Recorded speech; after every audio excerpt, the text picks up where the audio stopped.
everybody and welcome. In this video I'm going to show you how to change volume using your speaker JBL Horizon 3.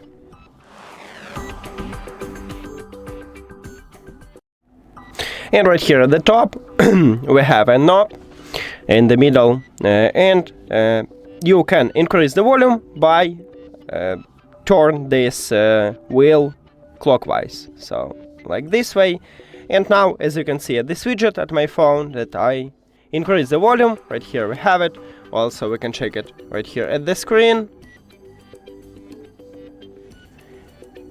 And that's it. Thank you for watching this video. If you found it helpful, please consider subscribing to channel and leave the like on the video. See you later.